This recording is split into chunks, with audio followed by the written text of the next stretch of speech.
오늘은 메시아가 완성하실 시온, 메시아가 완성하실 시온이라는 제목으로 말씀을 선고합니다. 우리가 앞에서 이제 미가서의 말씀을 한번 나눴습니다. 1장을 중심으로 해서. 그런데 이 미가는 아주 짧게 7장밖에는 쓰지 않았는데 동시대에 선지자로 쓰임받는 이사야와 아주 맥을 같이 하고 있어요. 이사야는 66장에 걸쳐서 굉장히 광범위한 그런 예언을 했다면 미가는 너무도 짧게 대비해서 이렇게 비교가 되는데 내용을 들어가 보면 오히려 이사야보다 이 미가서가 더 우리한테 와닿아요. 왜냐? 그 가장 중요한 그 메시아에 대한 예언의 말씀을 이렇게 7장 안에 다 집어넣어 가지고 우리는 그걸 깨닫기가 쉬운 거예요. 그래서 이사야서는 웬만하면은 깊이 들어가기가 힘듭니다. 그거를 1장부터 66장까지를 굉장히 깊이 연구를 해야만 이걸 통달해야 할 수 있는 설교예요. 그런데 그냥 섣불리 들어가 버리면 방향을 못 찾아요. 왜냐하면 왔다 갔다 합니다. 이사야서는 연대순으로 쭉 얘기가 안 돼요. 그렇기 때문에 그냥 함부로 할 수가 없어요. 근데 이 미가서는 그렇지 않아요. 그냥 1장부터 7장까지 쭉 읽으면 확실하게 깨달아져요. 그래서 미가서를 우리가 관심 있게 이걸 돌파해서 하나님의 완벽한 뜻을 깨달으시기 바랍니다. 우리가 어제 1장 3절에 여호와가 강림하신다는 거예요. 이런 말을 어디서 들어보겠어요? 구약 성경에 하나님이 강림하신다라는 말씀이 거의 드러나질 않는데 하나님이 친히 이 사람 세계로 내려오신다. 그래서 뭘 하시려고 하느냐? 친히 심판하시겠다 그랬거든요. 그게 바로 이제 메시아에 대한 예언인 거예요. 메시아가 오셔서 심판하신다는 거예요. 그럼 심판이 목적이냐? 아니에요. 심판은 과정이에요. 그 다음에 메시아가 하나님의 나라를 세우셔서 그곳에서는 더 이상 죄가 없고 악이 없고 그곳에서는 저주가 없는 그런 완전한 나라를 세우신다 하는 것을 이제 말씀하고 2장부터 시작해서 7장까지 말씀하고 있는 거예요. 그렇기 때문에 2장에 보면 바로 그 12절에 이렇게 말씀했어요. 야곱아, 내가 반드시 너희 무리를 다 모으며 내가 반드시 이스라엘의 남은 자를 모으고 그들을 한 처소에 두기를 보스라의 양떼같이 하며 초장의 양떼같이 하리니 그들이 크게 떠들 것이며. 그러니까 결국은 이스라엘을 그 심판하시지만은 그 심판의 목적은 정화시켜서 완전한 하나님의 나라의 백성을 삼으려고 하시는 것이다. 그 말이에요. 그들은 누구냐? 그 심판에서도 남은 자들. 남은 자 사상이 이사야서에도 많거든요. 근데 미가서에도 바로 2장에 남은 자를 말씀하고 그 다음에 이제 메시아를 말씀하고 그 메시아가 그 남은 자를 통해서 하나님 나라를 완성하신다 하는 걸 말씀하는데 또 하나 중요한 거는 이 미가서의 전체에 얼마나 중요한 단어가 쭉 깔려 있는지 몰라요. 그게 바로 시온이라는 단어예요. 시온. 그래서 우리가 지금 4장을 읽었잖아요. 이 4장 안에 시온이라는 단어를 6번이나 사용하고 6번.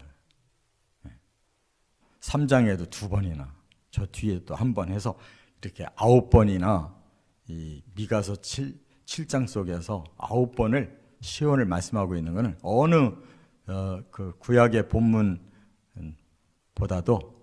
가장 하나님의 초점이 시온에 맞춰져 있다는 거예요. 그러니까 심판이 아닙니다. 심판은 짧게 말씀하고 시온, 하나님이 완성하실 나라, 영원한 구원의 세계를 많이 말씀하는 거예요. 그래서 우리가 하나님의 뜻을 제대로 알면 심판 때문에 두려워하고 거기에 매달리지 않는단 말이에요. 그건 잠깐 통과하는 거예요. 끝까지 남은 자만 되면. 남았다라는 말은 하나님의 뜻대로 살아서 그 모든 악과 그 저주와 또 심판을 극복해내는 것을 여기 남은 자라고 말하는 거예요. 그러면 우리는 끝내 시온 산에 하나님의 나라에 가게 된다는 거. 이게 성경의 대주제라는 거 꼭 믿으시 바랍니다. 그래서 이제 요한계시록에도 딱 한 번 시온이 나와요. 그 시온을 아주 드라마틱하게 요한계시록이 설명했거든요. 이제 우리가 다음 주에 14장 요한계시록 할 거예요. 주일날. 거기에 14장 1절에 이렇게 말하고 있어요. 어린 양이 시온산에 섰고 14만 4천이 선민과 14만 4천의 선민이 바로 함께 그곳에 있다라고 말씀하고 있단 말이에요. 그러니까 드디어 완성되는 그 장면을 요한계시록 14장에서 시온이라고 보여주고 있잖아요. 그러니까 이 핵심 단어를 꿰뚫어야 말씀이 뚫리는 거예요. 자, 세 가지로 말씀 상고합니다. 첫째, 이제 4장 1절부터 13절, 4장 전체에서는 뭘 말씀하느냐? 시온의 특징을 말씀하고 있어요. 시온이 어떻게 다르냐? 이 세상과 어떻게 다르냐? 먼저 1절과 2절에 보면은 시온에서 말씀이 나온다 하는 거예요. 율법이 시온에서부터 나올 것이요 여호와의 말씀이 예루살렘에서부터 나올 것이다 그랬어요. 아니 시온 그 본래 율법 어디서 나왔냐면 시내산에서 하나님이 임재하시고 모세를 불러서 주셨잖아요. 그런데 여기서는 율법은 이제 시온에서 나온다는 거예요. 그건 뭘 말씀하느냐? 과거의 율법은 불완전한 율법이에요. 그래서 사람들이 그걸 지키기가 무척 힘들고 그래서 쉽게 자꾸 복을 받으려고 눈을 돌리니까 우상을 믿게 된 거란 말이에요. 그래서 이 율법은 사실은 구원받은 자들에게 주시는 계율이에요. 계율. 구원을 받았으나 그걸 지킬 만한 능력이 없으니까 타락하는 거예요. 그래서 이제 하나님은 다시 하나님이 말씀을 주시겠다고 그랬는데 이번에는 시온에서 주시겠대. 이 시온은 바로 메시아가 세우는 나라거든요. 메시아가 주실 말씀이 우리로 하여금 시온까지 이르게 하는 진리라는 거 깨달으시 바랍니다. 그게 복음이에요.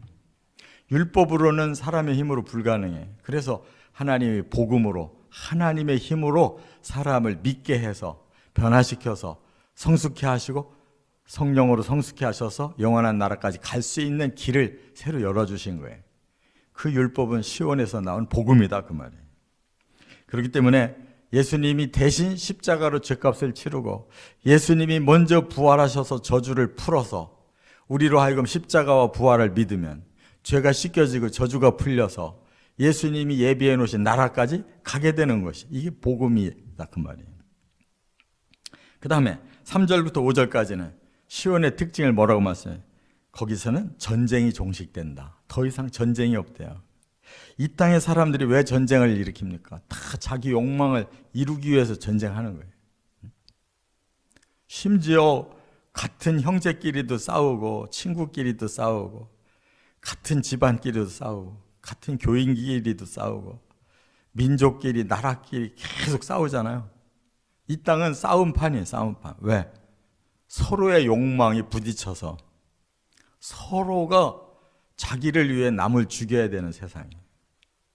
근데 하나님이 세우시는 시온은 그런 싸움이 없어요. 그래서 뭐라고 말씀했어요? 칼을 쳐서 보습을 만들고 창을 쳐서 낫을 만든대. 이 말은 뭐래요? 전쟁 도구가 이제 필요 없어서 그걸로 전부 농사 짓는 도구로 바뀐다는 거예요.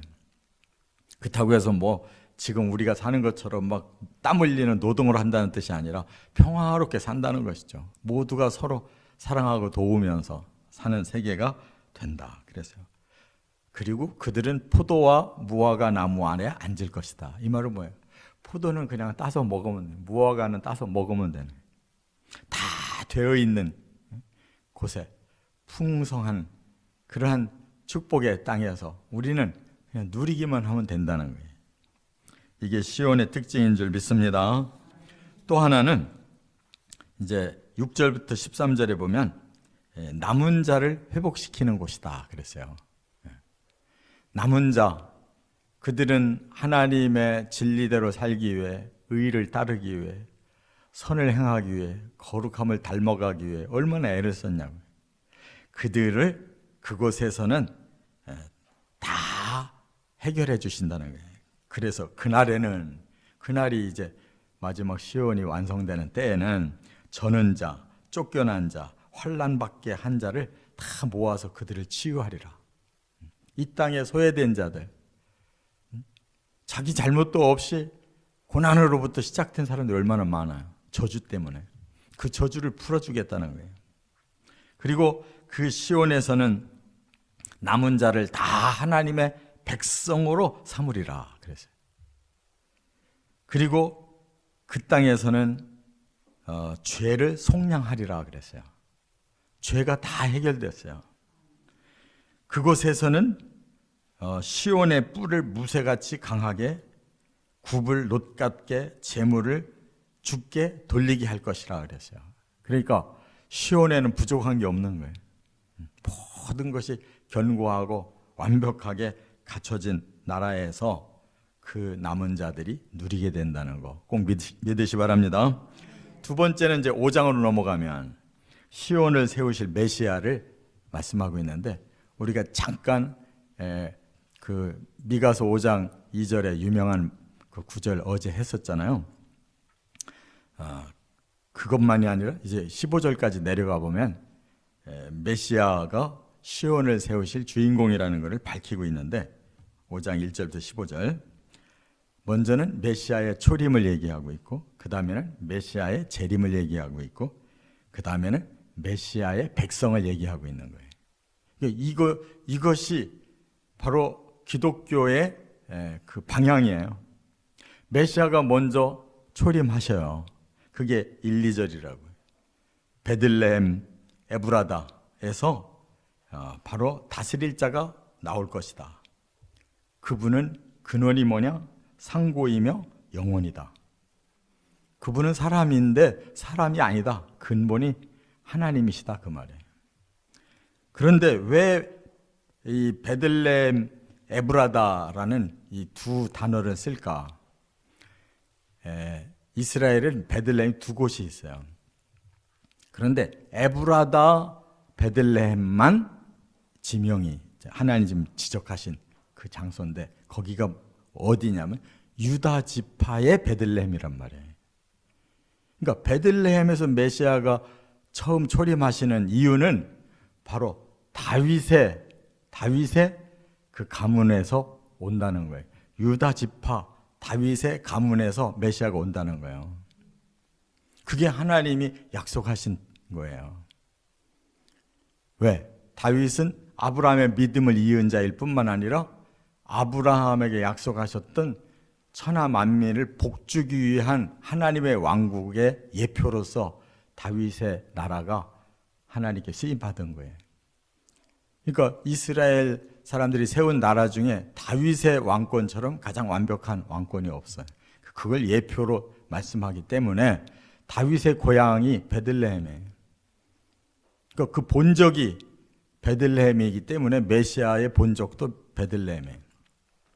그래서 누가복음에 보면 바로 그 시대에 로마의 왕의 마음을 움직여서 호정령을 내리잖아요. 저 나사렛, 갈릴리 나사렛에 살던 이 요셉과 마리아를 저 베들레헴까지 내려오게 만들잖아요. 본적을 찾아서 호적하기 위해서 와서 바로 출산하잖아요. 그래서 베들레헴 출신의 메시아가 초림한 것을 정확하게 예언했고 성취됐다 그 말이에요. 그리고 나서 700년 만에 예수님이 직접 그렇게 태어나신 거예요. 예언대로. 그 다음에 3절부터 6절까지는 재림의 메시아를 말씀하고 있는 거예요. 그래서 시작은 미약할 것이다. 그러나 온 세계에 메시아의 나라를 세울 것이다. 그가 목자가 되어서 모든 나라마다 여호와의 전을 세울 것이다. 이렇게 말씀했어요. 그게 바로 예수 그리스도의 복음을 온 세계에 전파해서 영적인 하나님의 나라를 이 땅에 먼저 세운다. 그게 교회예요. 할렐루야. 그리고 나서 이제 재림하시면 바로 그 메시아가 다시 오시는 재림을 말씀하고 있고, 목자가 돼서 그 나라를 이끌어 가신다. 그의 백성을 다 한 곳으로 이끄신다 그랬어요. 남은 자를 이끄신다. 그러면 그 나라는 이슬 같고 단비 같은 나라다. 이슬이 이 가나안 땅은 별로 황무지가 많은 곳이라 이슬이 절대적으로 필요해. 단비가 절대적으로 필요해.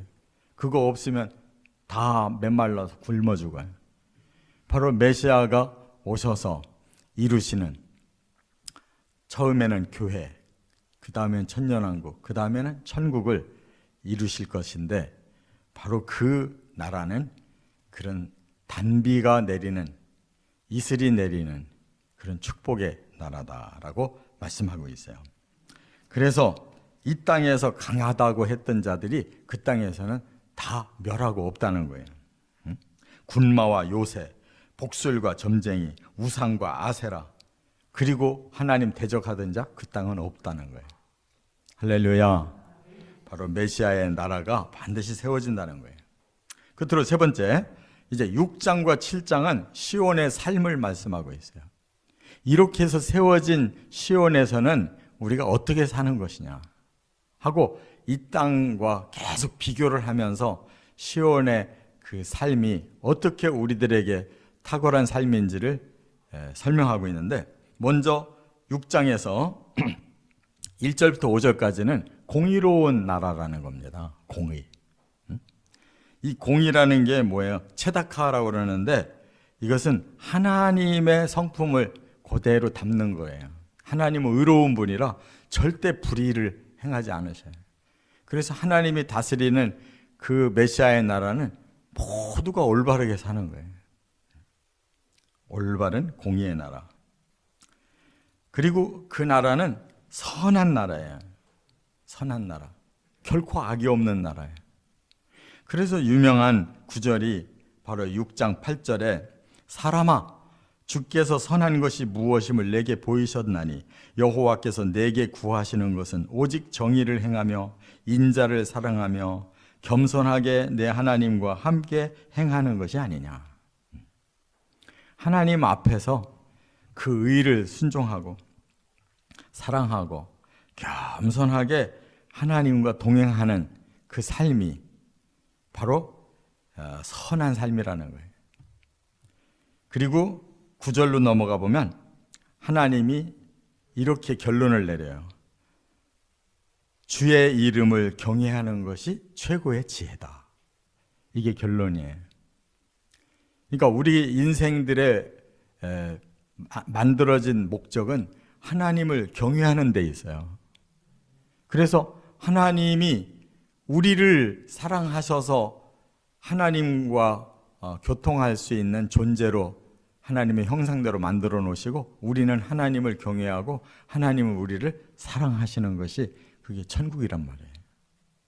그래서 예수 믿는 것도 마찬가지로 세상에서 아주 악하고 더럽고 그리고 불의한 세상에서 시달리던 심령들이 하나님 앞에 나와서 예수 믿고 신앙생활을 하기 시작하면은 우리의 마음에 천국이 먼저 생기잖아요. 뭐가 천국이냐? 불의에서 의로 돌아온 게 천국이에요. 악한 데서 선한 곳으로 옮겨오는 게 천국이고, 그렇죠? 아주 불결한 곳에서 거룩한 성결한 곳으로 돌아온 것이, 그게 하나님 앞에서 천국을 누리는 것이다 그 말이에요. 할렐루야. 그게 교회 생활이에요. 그 완성이 이제 하나님 나라라 그 말입니다. 7장으로 넘어가면 뭘 말씀했느냐? 그곳에는 빛의 나라다. 먼저 9절에 그래서 당신의 백성을 인도하사 광명을 주시고, 성경에서 중요한 단어가 이 빛이에요. 빛. 예수님도 빛으로 이 세상에 오셨대요. 근데 사람들이 그 빛을 싫어해서 다 숨는데요.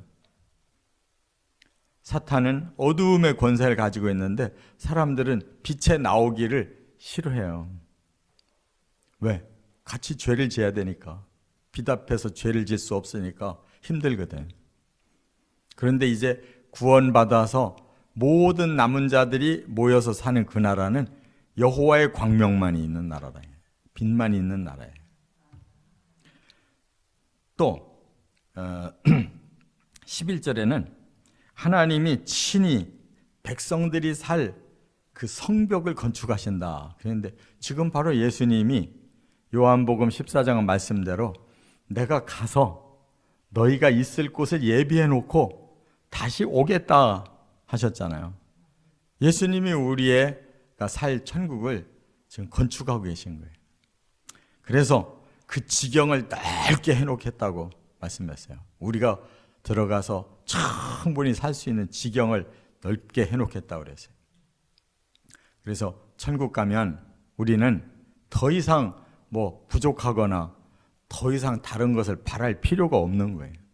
하나님의 그 빛 안에서 예수님이 만들어 놓으신 그 모든 아름다운 나라에서 우리는 참된 안식을 누리고 하나님의 축복만 받으면 되는 줄 믿습니다.